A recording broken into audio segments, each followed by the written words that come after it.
Okay, has everybody, can everyone understand me? Is everybody sitting where they want to be sitting in terms of hearing, reading, etc.?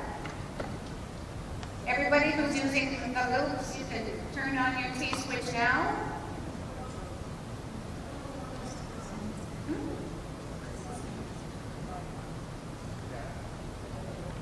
Thank you for sharing that. Alrighty, okay. Good afternoon, everyone. I'm Gael Hannan, as you know, and this is my colleague Joanne Deluzio. And at any time, because you know I speak very quickly, if it's too fast, because I can't read the card from here, just let me know. Because of the technology, it's actually controlled from the back. So anytime I'm going to advance a slide, I have to push 2 clickers. And it's a little bit like doing this, you know, rubbing your tummy and patting your head.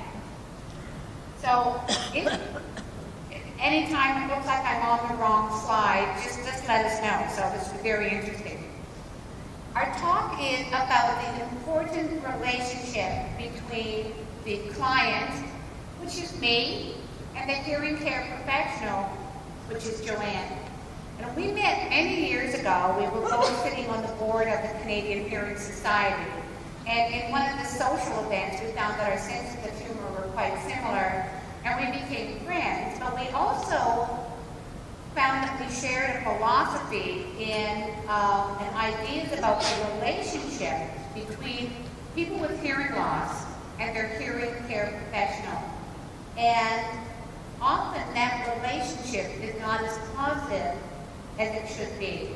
And in fact, we decided that we had such a great idea about writing about this and talking about it that we decided to write a book. And we never did write the book, but we had a great writers' retreat, and we were in our pajamas all weekend being creative. We never had a book come out of that, but we have written several articles that have been printed in different magazines. So it's really important to think about that relationship. Obviously, it's important to you because you're here today. Our philosophy is sort of based on that. As a hearing care professional, Joanne, she'll tell you a bit about herself in a moment. She doesn't assume that she knows what her clients need. She doesn't think just because she is an audiologist that she's going to tell me, a person with hearing loss, what's wrong with me and what to do. She doesn't make those assumptions. So for us as people with hearing loss, we sometimes go to hearing care professionals and we either, because we don't want to be there, we would rather be anywhere else on God's green earth than talking to someone about our hearing. And we don't want to wear hearing aids because they're ugly. In fact, you're ugly. This is what we're thinking. It's a really negative relationship sometimes right off the bat. And it's not fair for us to assume that. And we believe that through the development of a good relationship, that it will be beneficial for both of us. Now here comes the first click. So in this presentation, what we're going to do is talk a little bit about who are we, what our perceptions are of each other, the professionals and the person with hearing loss. And why is a partnership not only necessary, or not only beneficial, but necessary? We're going to talk about what optimal communication is to us as people with hearing loss. First of all, I'm assuming that you are all people with hearing loss. Do we have any hearing care professionals? 2, 3, 4, 5. Okay, you're well represented. So I just want you hearing care professionals not to take anything personally here. We're just talking sort of generally speaking. We're going to talk about issues that affect the success of a good relationship. How do we choose a hearing care professional? Yes, we can choose. We have the right to choose a hearing care professional. We're going to talk about, you know, who does what, and find some recommendations that we come up with.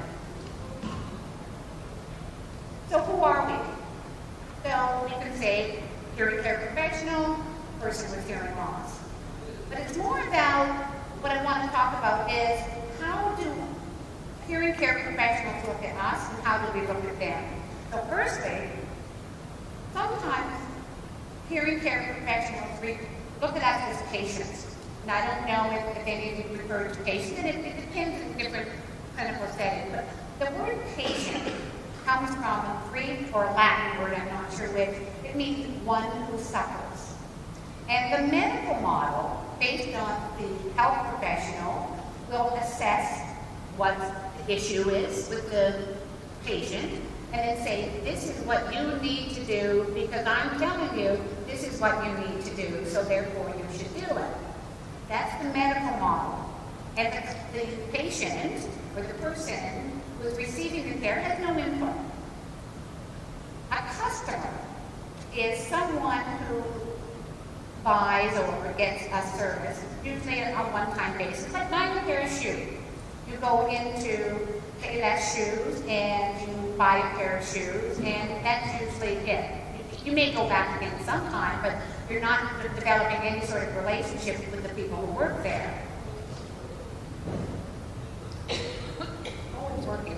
So a client implies a longer-term relationship that you build up over time, mutual trust. As a client, I would go to a particular hearing care professional because I like what they do. I like what they're saying. I think, boy, they know what they're talking about. And that builds up over time. It's almost going automatically. It's wonderful. A consumer is someone in a system that knows who we are. So in the hearing world, I'm a consumer. I'm the person who uses the product. So if I speak at a professional conference, I can say, well, I'm a consumer. Joe's going to talk about the hearing care professional side of things. And I'm stressed out about two remotes. The audiologists are not very technical. Okay. So what is the role of the hearing care professional? Well, I guess most people think of us as the person that assesses your hearing acuity. But remember that assessing hearing acuity is how you hear in a sound booth. Nobody communicates in a sound booth. So that test is a measure of your hearing acuity, not of your ability to communicate. Our role is to review and discuss appropriate hearing aids and assistive listening devices, to discuss other communication strategies, and to provide ongoing counseling and support. But I would like to say that after 31 years as an audiologist practicing around the Greater Toronto area, my most important skill is, and it took me a long time to learn this skill, is to shut up and listen. So until I listen to what the person has to say about the impact of hearing loss in their particular life, I don't believe that I'm very effective as a professional. I wanted to make the point about the medical model assumes the person needs to be fixed, but none of them are broken. So, anyway. Yes. So Gail and I like to view the relationship between the hearing care professional and the person with hearing loss as a collaborative partnership. It's an equal kind of relationship. You need both parties to be positive and actively participating. So you need the client to be there, and you need the hearing care professional to be there. And I think Gail is there.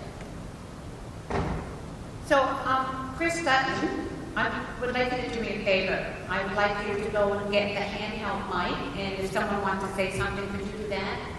This is a non-paying job. There's no money in this for you at all. What we would like to hear from you, and put up your hand, what are you looking for? What's important to you in a good hearing care professional? So, we want a few points here. We're not looking for medical history, or hearing history. We just want what's important in a good hearing care professional.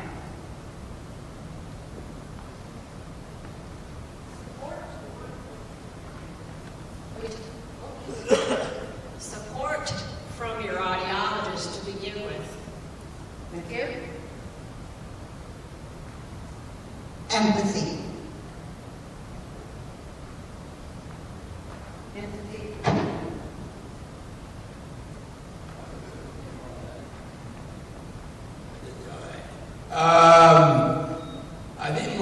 I think support from your audiologist too. I think the tremendous advice he can give you on what type of hearing aid is best for you and what you really need. I'm very fortunate in being a very, very wonderful audiologist who has not tried to, who has really, really, really helped me get the best set of digitals available for me.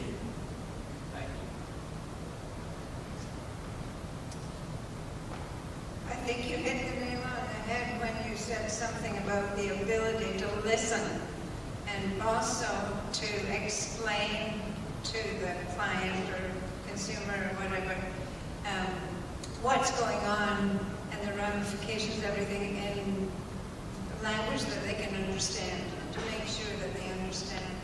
Thank you.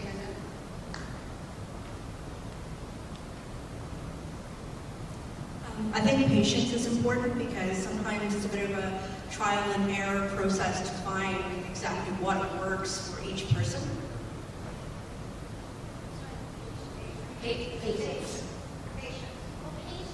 Listening to the client's requirements versus the audiology or the diagram of what's shown on the audiologist instead of listening to the client.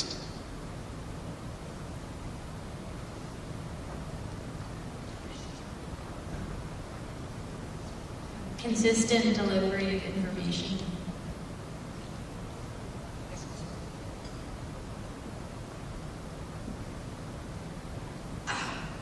Aftercare call me back to see how I am doing with the new aids. Aftercare.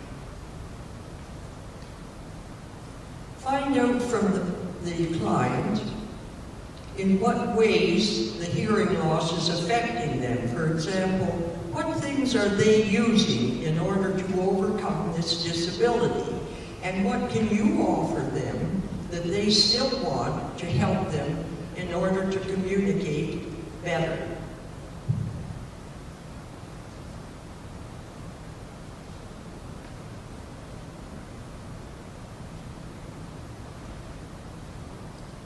Respect, patience, and understanding. Okay.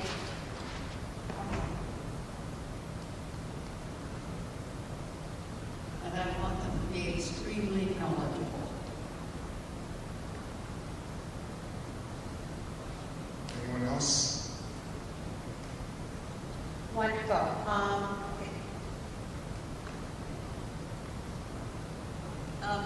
This comes from listening.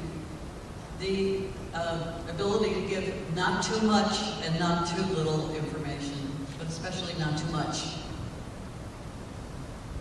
Okay, one more, Sharon, thanks. I'm coming at it from a caregiver of a hard of hearing person. I go with my mother, and the professional speaks to me as opposed to her. Perfect. Okay, thank you. I think we got a nice broad spectrum.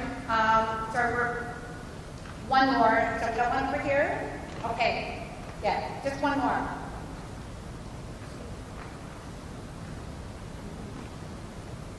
I think it was sort of added on to number 11, but if the audiologist doesn't know something, it'd be nice to be like, okay, I'll look for that particular thing, and then I will get back to you on that.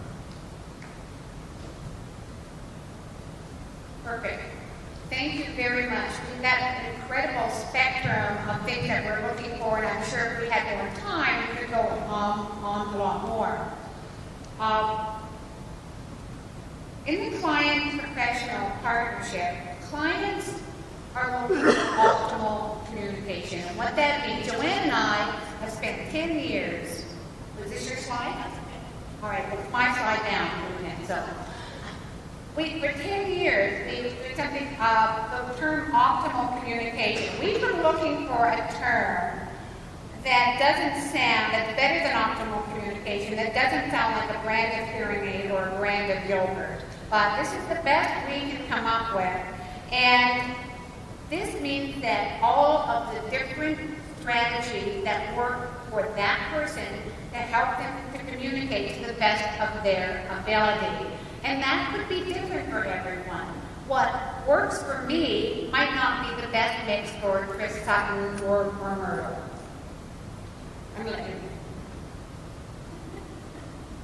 Oh, sure. Still on this slide. Wow, that's an impressive list of things that you have come up with.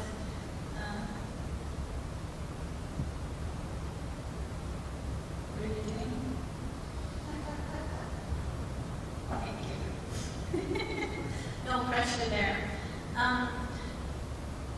Gail and I believe that in order to achieve what you need, there needs to be an honest and open relationship, and it needs to be a long-term relationship.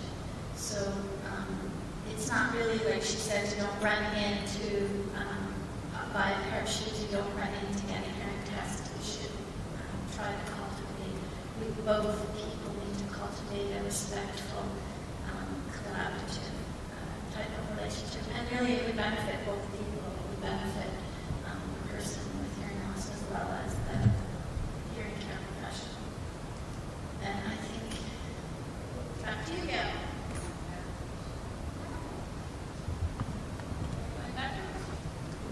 So quickly again, Chris, can you just do the microphone thing? Okay, I'll give you $5 if you do this. All right. What does optimal communication mean to you? Does anyone have to, briefly, we won't spend as long, what are the important aspects, things that you need in order to communicate well?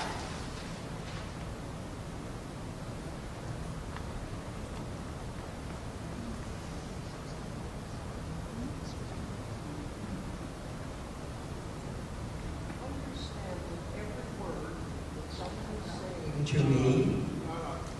I know there are certain areas that I've lost sound with, but I need help with a hearing aid or understanding from an audiologist of whether or not these sounds can ever be reclaimed with a hearing aid, and will a hearing aid give me the assistance that I need and want.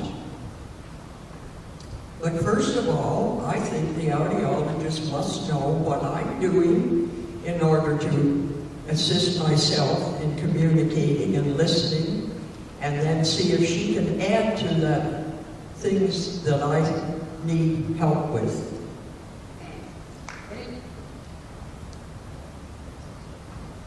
Run, Chris, run.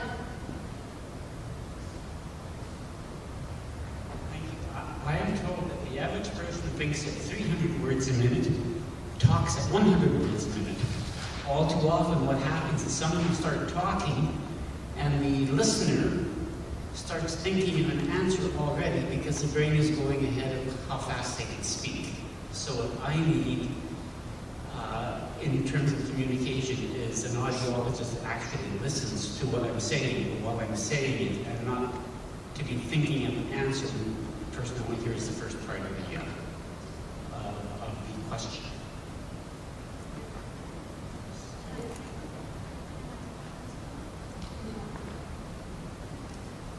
I would like my audiologist's office to dilute. Love that one. Okay. What we want to do, take a look now at optimal communication.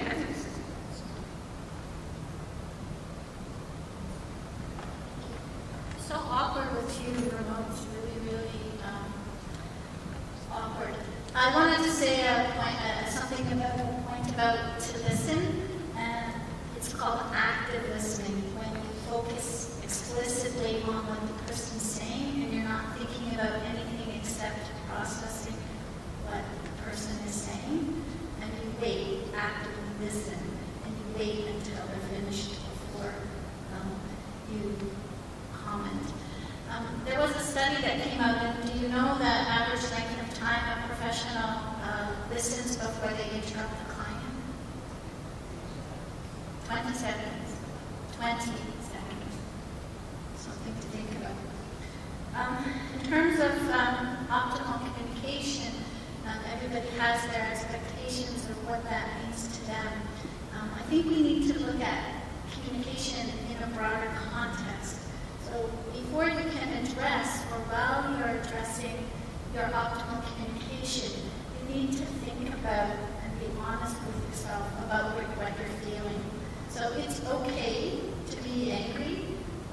Why did this hearing loss happen to me? Or I didn't hear a word that person said. And a hearing aid doesn't, pick up what somebody's saying 20 feet away. It's okay to be angry, and it's okay to be mad, and it's okay to feel how you feel.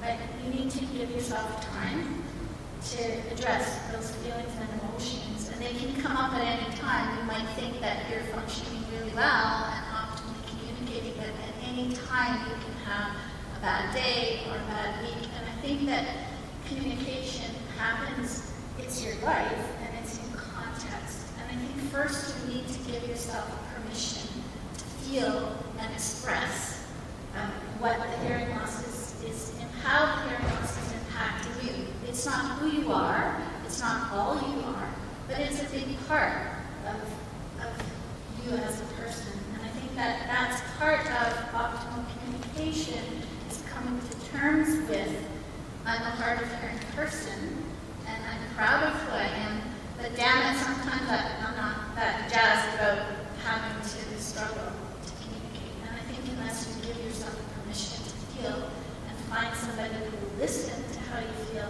it's very difficult to bring yourself to the next level. Does that make sense? Understanding technology and how it's used, and this means having realistic expectations. I don't know any hearing aid on the market today, I don't care what it says on the internet, that can zoom exactly in on the exact conversation you want to hear and cut out all the background noise. It doesn't exist. You can't overhear someone's conversation from 3 rooms away. I don't care how much you pay for the hearing aid. So understanding technology means having realistic expectations about what that technology can provide for you. And the technology is such a small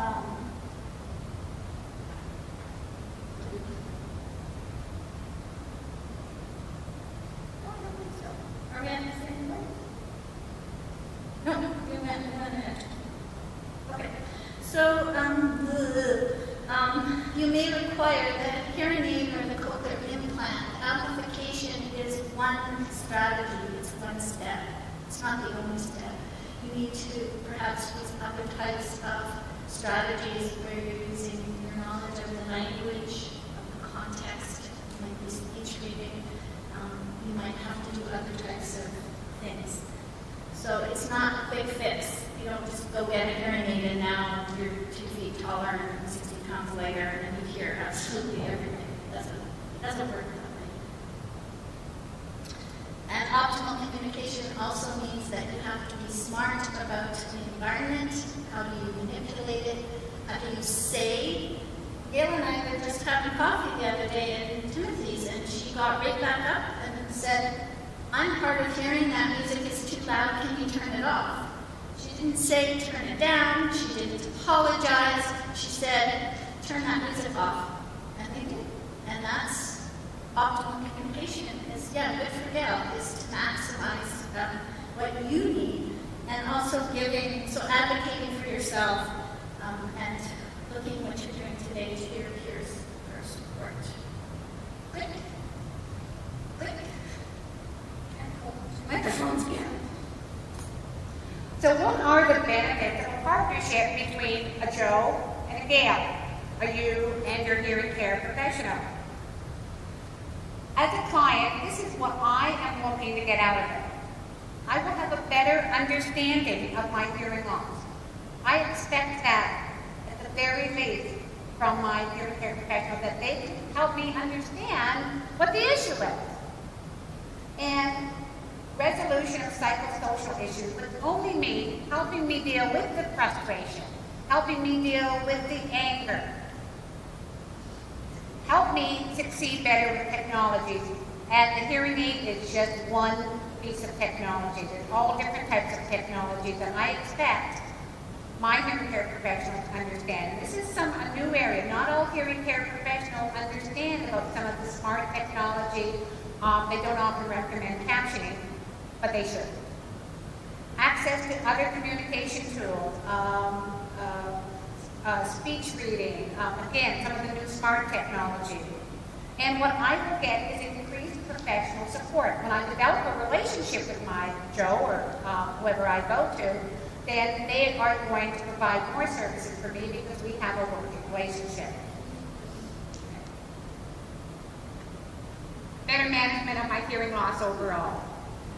And what will I accomplish, or what will my colleagues accomplish if we have a partnership? Well, fulfillment of my professional mandate. So I can't serve people with hearing loss if they don't work with me, if they're not honest with me about what their level of function is. Greater job satisfaction. It doesn't feel very good if people come in and say, you don't know what the hell you're talking about, pardon my language, what the heck you're talking about, or I hate this hearing aid, it sucks, and throw it at me. That's not going to help me. Higher client success rates, so the clients are happier, and they make more referrals perhaps, but more importantly, they're functioning better. And yeah, return business. Is that it? Yeah, if you like the service you get, not only will you stay with it for a long time, and you'll get better service because the person knows you more, but you might tell your friends, go to this hearing healthcare professional, they try their best to serve. So what are the issues affecting success in this relationship that we want to build? So the first issue with clients, the issues that we have with hearing healthcare professionals, it's really confusing. Well, who do I go to tell me what? Especially in Ontario, the doctor has to sign a form so that I can get assistive device funding, and who tells me what? Hearing aids cost a lot of money. It is an issue. And I expect and hope that I would have a hearing healthcare professional who, if he knows that I don't have, but I've got an average income, then I can't afford an $8,000 hearing aid. I'm worried. A lot of people say, Gail, you know what? I go into a clinic, I think they just want to sell me a hearing aid. Usually I respond and say, well, that's probably because you need one. You could use one. But it's that sense of that no matter what we talk about, that the hearing care professional only wants to sell me a hearing aid.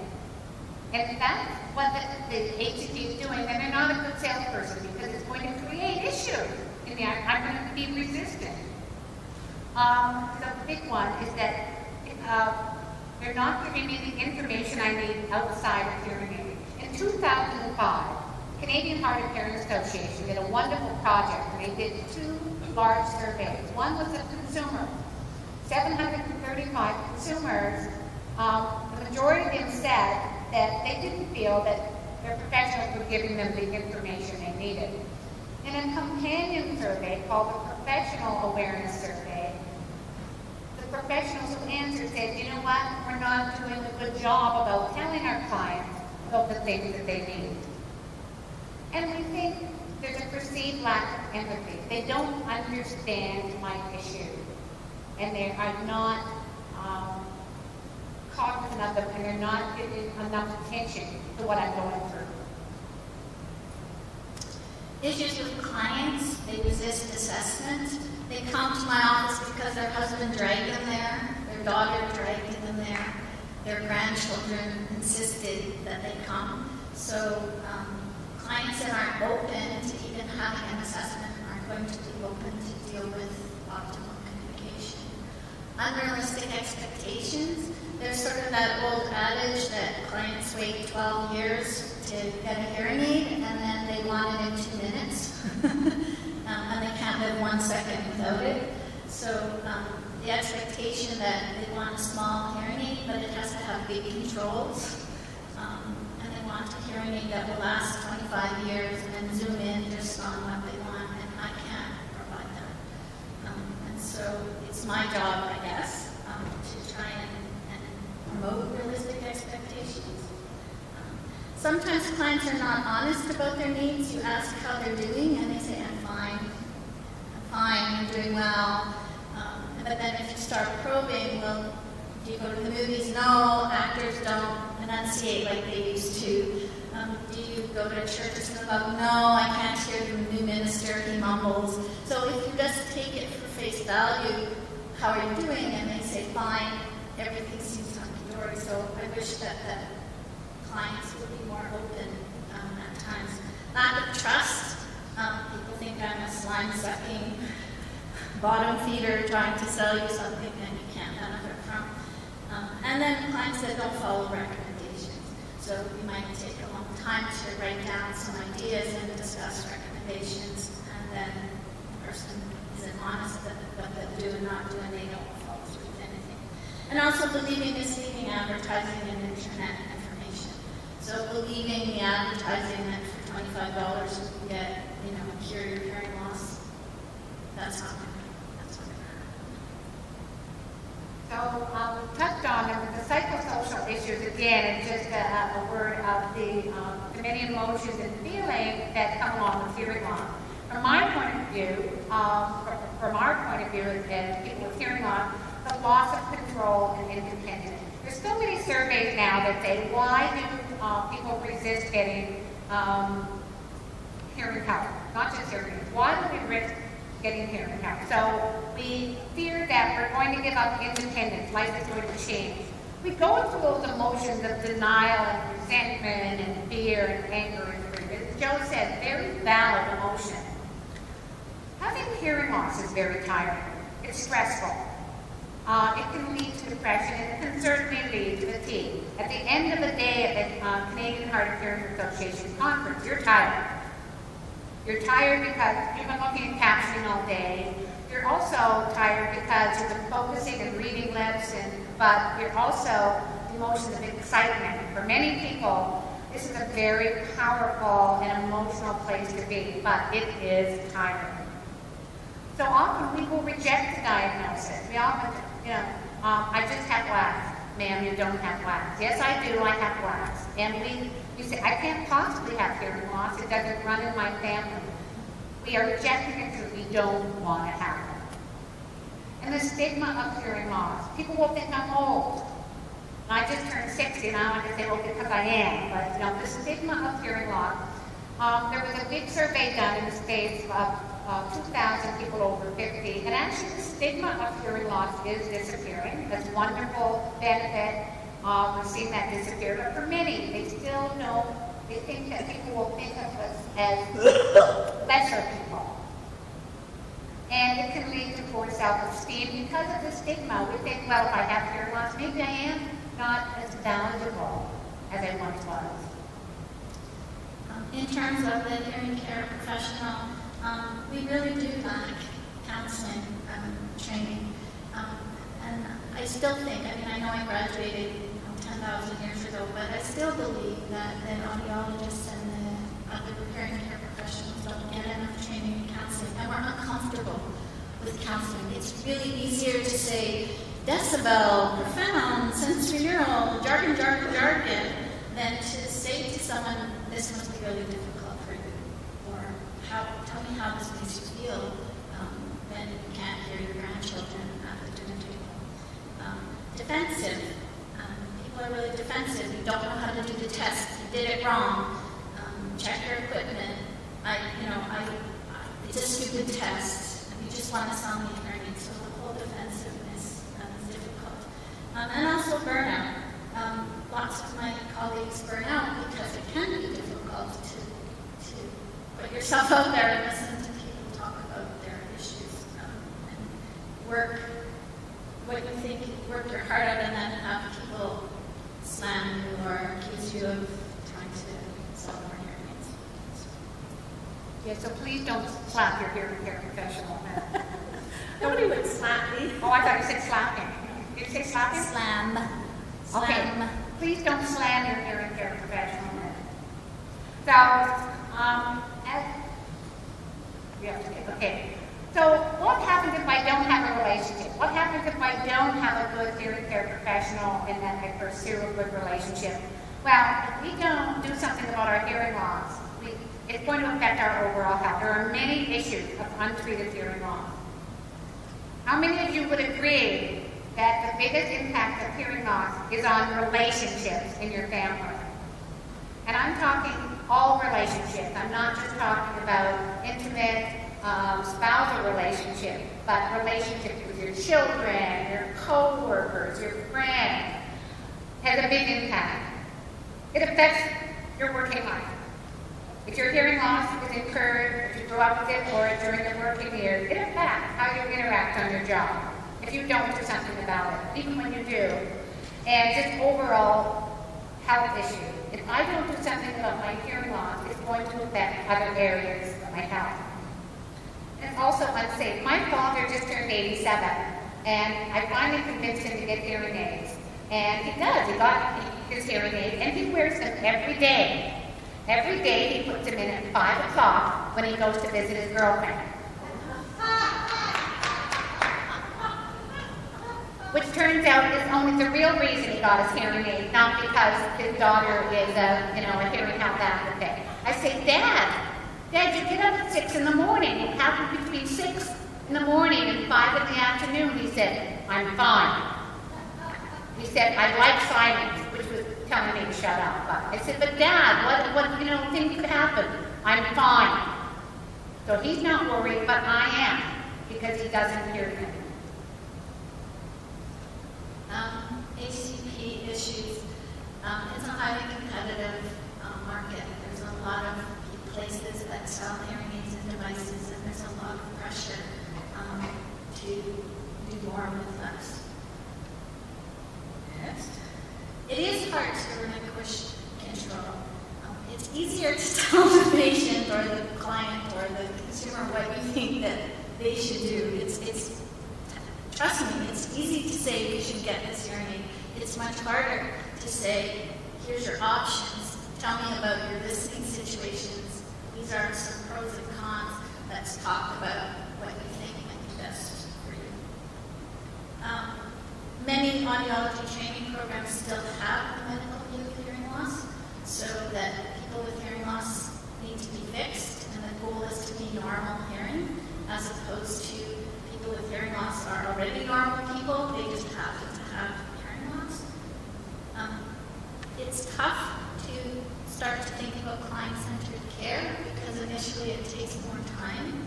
And if you spend a lot of time talking to the person, you're not spending a lot of time making money. So there may be some resistance in the beginning from colleagues to try to do that. Technology is rapidly changing. It's really difficult to keep up to date. You can't know every single hearing aid that's on the market today and all the ins and outs. And time constraints, depending on where you work, they might expect you to see 20 clients in the morning, and so you're pressured to do that. You're afraid that you lose your job if you take more time. And also lack of compensation for additional services. Sometimes people with hearing loss don't want to pay to have speech reading training or assertiveness training, and can't bill overhead. Insurance companies, while it's getting better, are hesitating to provide funding for this type of thing. Although I have to say, in an argument with a colleague of mine, I maintain that if you spend more time at the beginning and find out what the person really wants, that in the end, you make more money because they keep the hearing aids and they come back. Whereas if you rush them through, they're not happy with the product, they're not happy with you. So I maintain that if you take more time in the beginning and you cultivate a relationship, that it's more meaningful for both of us, and it's a win-win kind of situation. Okay.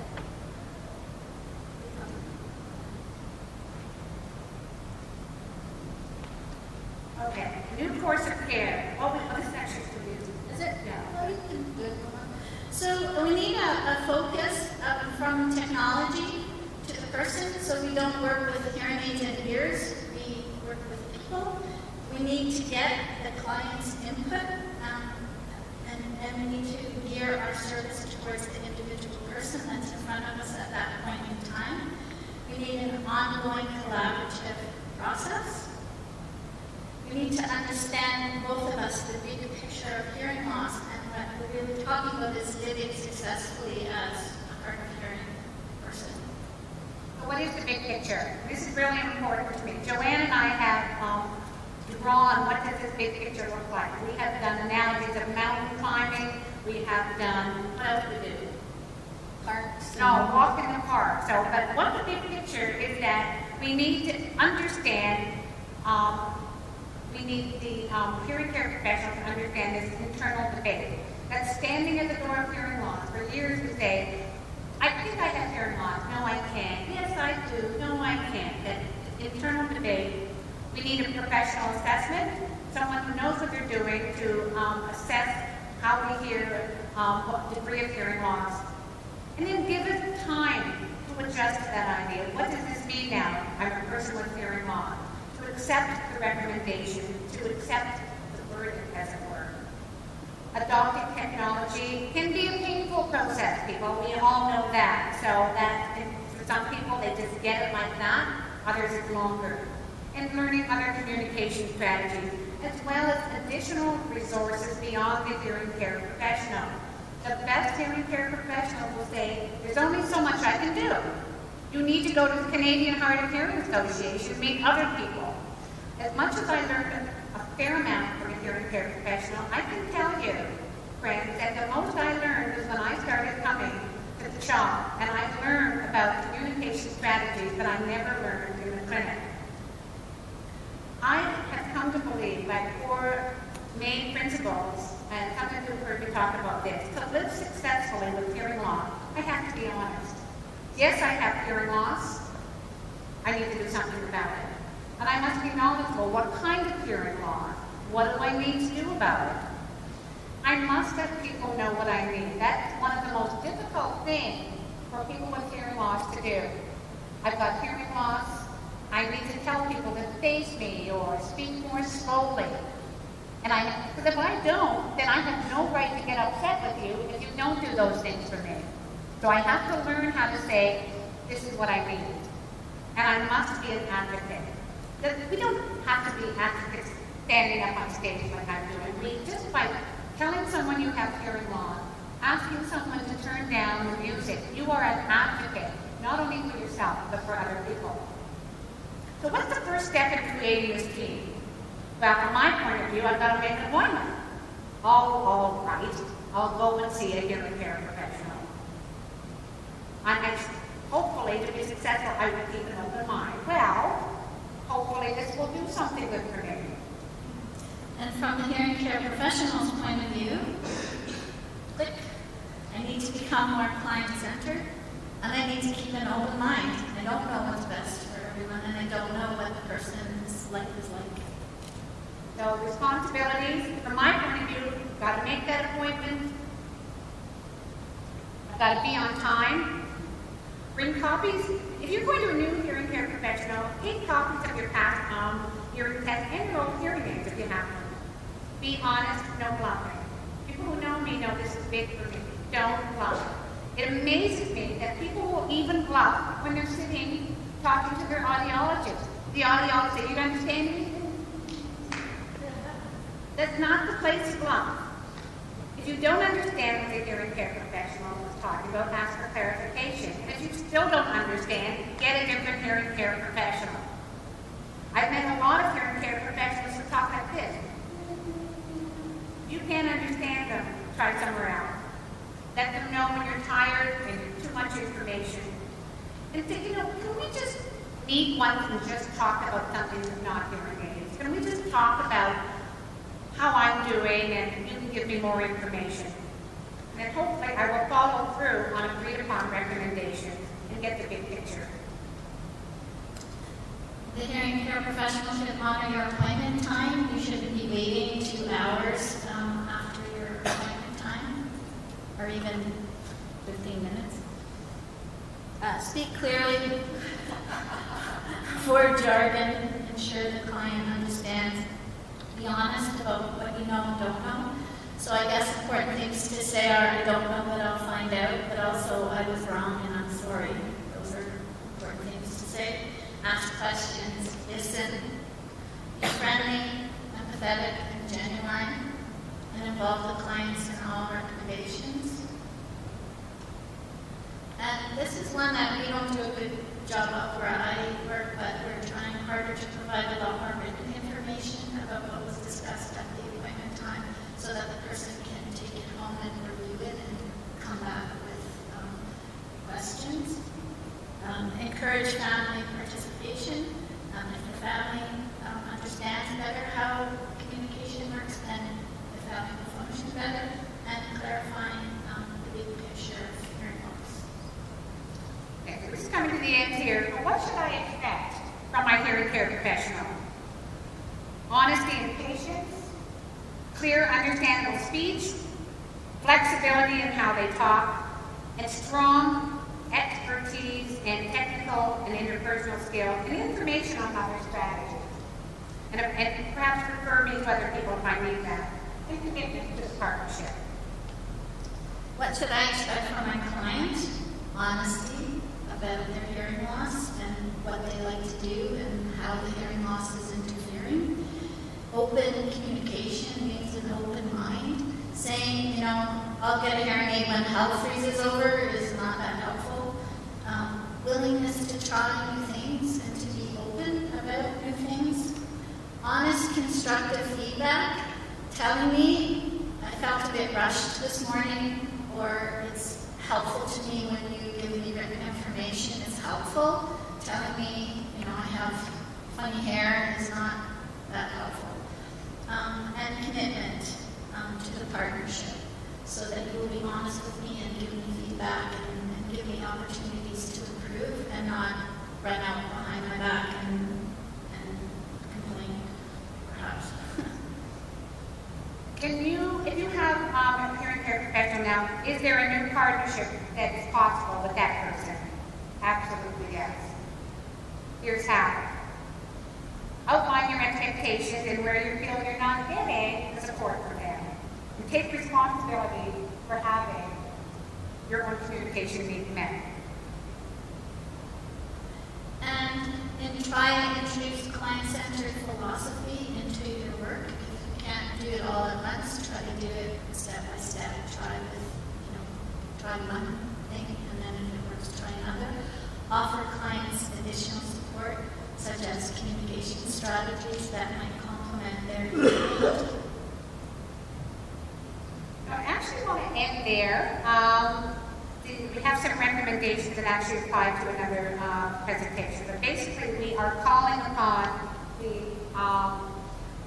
industry and consumer organizations of industry to work together to help ensure that client-centered care becomes the standard of care. So what I'd like to,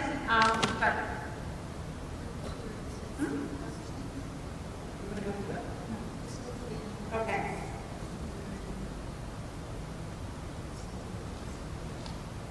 Are there any questions that you have for either Joe or I? I know it's pretty intense information with a lot of lists, but if you have any questions, please come up to the mic in the center here.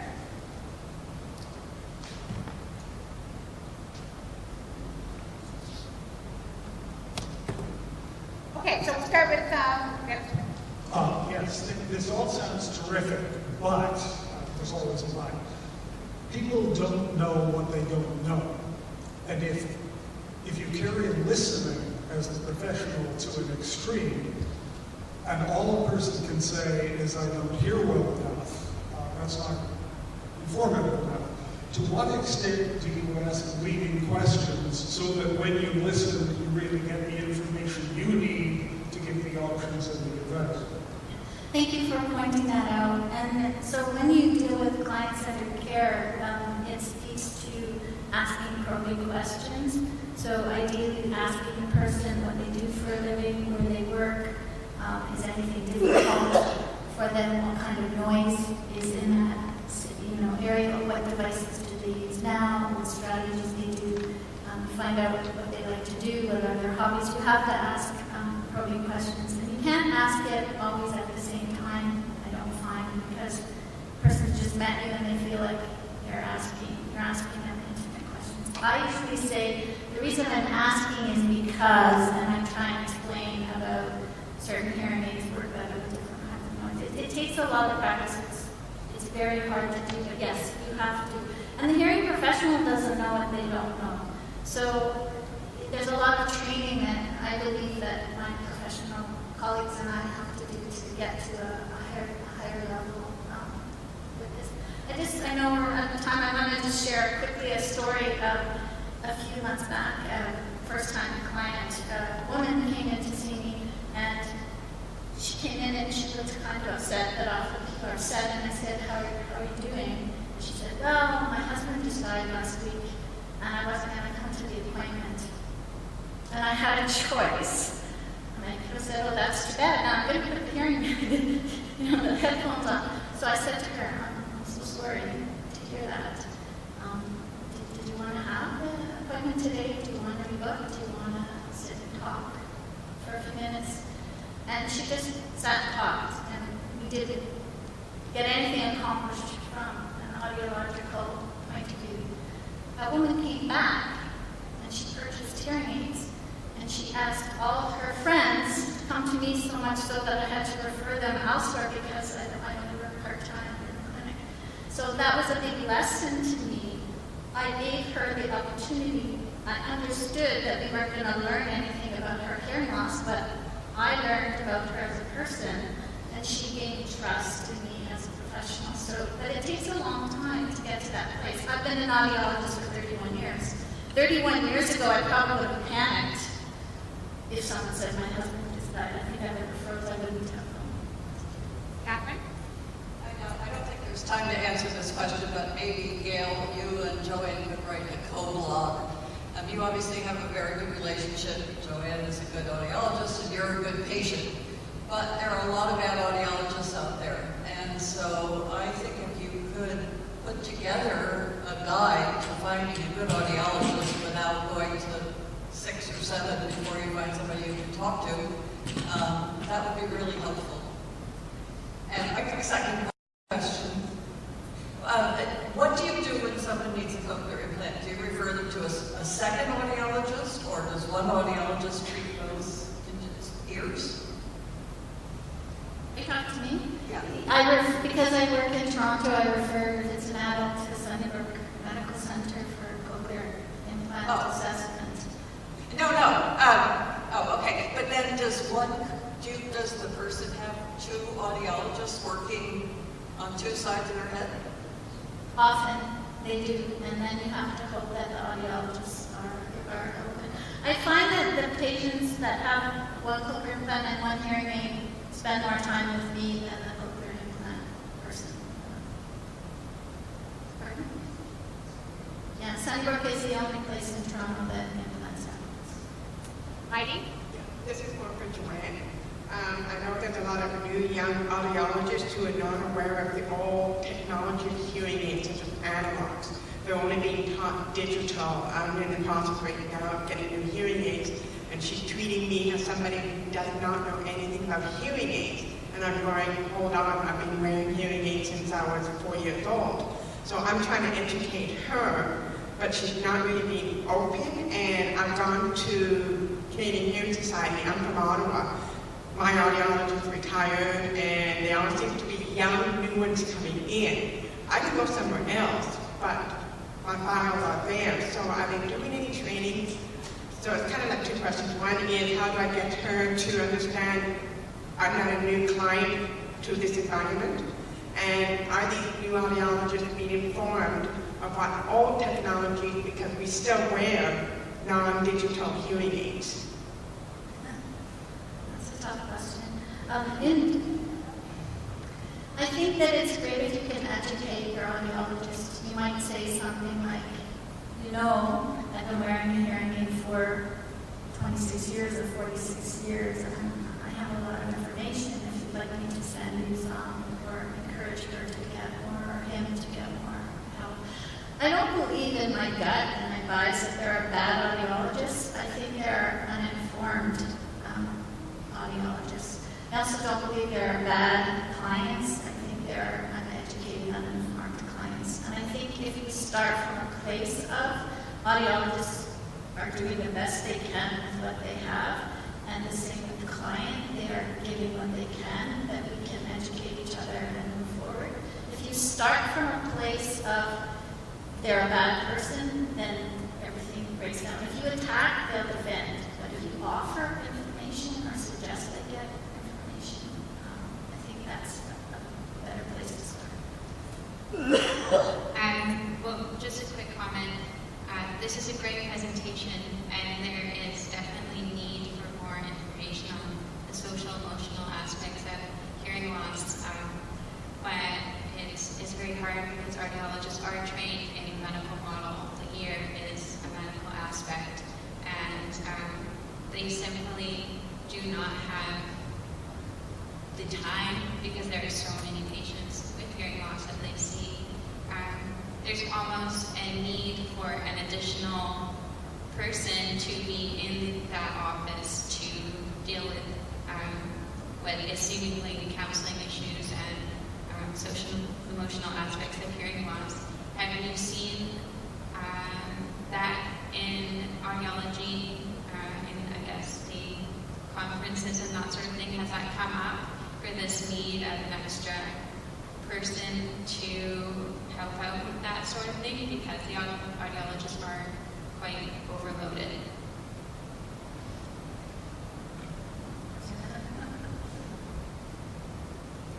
It's a tremendous question and a tremendous concept that we agree that perhaps one hearing care professional cannot provide everything due to a number of reasons. And what can fill in the gaps that you're talking about would be a good, effective oral rehab program that could be part of clinical. It could be a peer-facilitated oral rehab, such as the Canadian Hard of Hearing Association is working on now.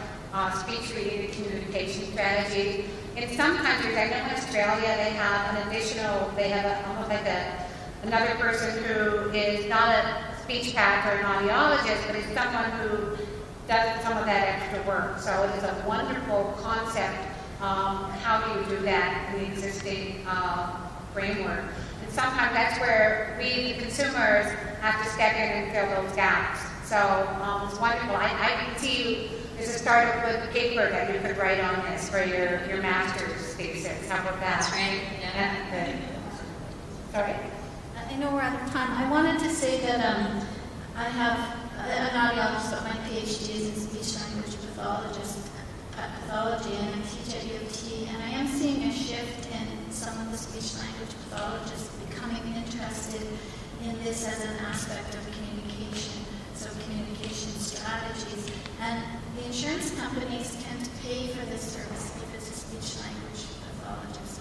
So it's, I think, something that my professional organization needs to do is lobby insurance companies to have this type of service covered under insurance, and maybe we need a partnership between the audiologist who's really big and expert at the technological aspect of the hearing aids and the devices, and then somebody who can take care of the component. But it can be something as simple as administering a quality of life scale to your person when they come in and after you see them. And there are small changes that can be made that would have a huge impact on the person. And I really have to cut you off. John, is it a quick question? Yeah, I just want to say, okay. Behind every good audiologist, there's a good secretary. Because a really good audiologist will hire someone who is capable of changing tubing in your hearing aid, doing things like that.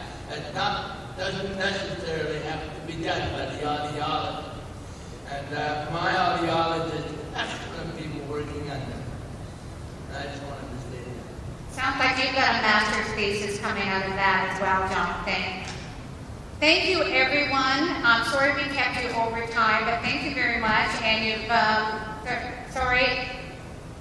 Oh, Margaret, I'm so sorry I didn't see you there. Is that a quick one? I hope so. mentioned the expression sound awareness training. Sound awareness training, I've never heard of it. Oh, okay. Well, we wouldn't put a hearing aid on an infant or a small child without doing sound awareness. This is the toilet flushing. Oh, there's a sound. Look, there's a sound. But we do it all the time on particularly geriatric patients who haven't heard for a long time. They forgot what the toilet sounds like and what the air conditioning sounds like and what the doorbell sounds like. And so that's what sound awareness program is, to orient the person to the sounds in their environment before using the hearing aid as a communication tool. Like learning to look up when your husband said the keys are on. Exactly. Yeah, I never knew what keys sounded